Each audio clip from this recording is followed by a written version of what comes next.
France Inter.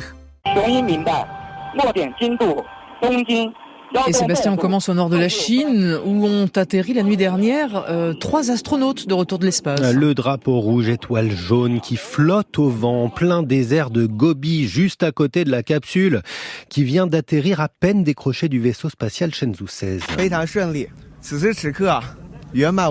Tout s'est très bien passé, j'espère bientôt pouvoir repartir et explorer d'autres mystères scientifiques, témoigne tout sourire à peine arrivé Guy Haichao, le tout premier astronaute civil chinois envoyé dans l'espace, pris en charge sur un brancard très diminué, et c'est bien normal, après 145 jours à bord de la station chinoise Tiangong, pleinement opérationnelle depuis quelques mois à peine. Et une belle sortie dans l'espace aussi, de près de 8 heures pour cet astronaute, cet équipage, même pas encore de retour sur Terre, c'en est un autre qui a été envoyé dans l'espace, celui-ci encore plus jeune, moyenne d'âge 38 ans, et tous pour un seul et même objectif, à grand renfort de milliards, la Lune d'ici à 2030.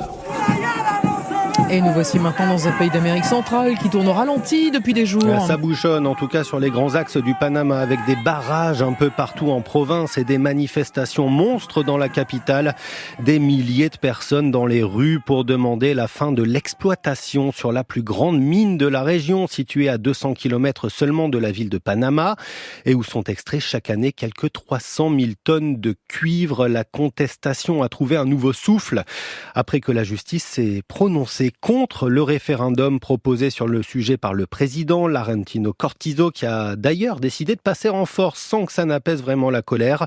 Chaque habitant pourra donner son avis dans un peu plus d'1 mois maintenant, seul moyen pour lui de parvenir à une paix sociale tant les enjeux sont lourds.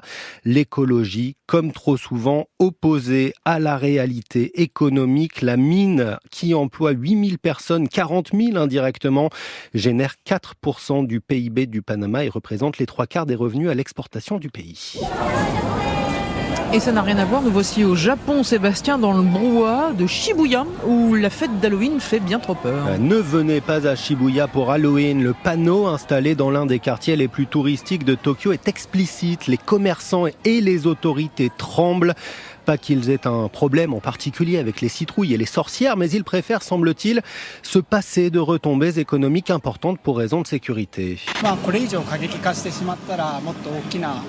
Le mouvement de foule meurtrier qui a fait 159 morts chez le voisin sud-coréen à Séoul il y a 1 an, jour pour jour, est encore dans toutes les têtes, assure cet habitant qui dit comprendre les interdictions de rassemblement, surtout après les débordements lors des dernières éditions de la fête des morts autour du fameux carrefour de passage piéton Shibuya Scramble.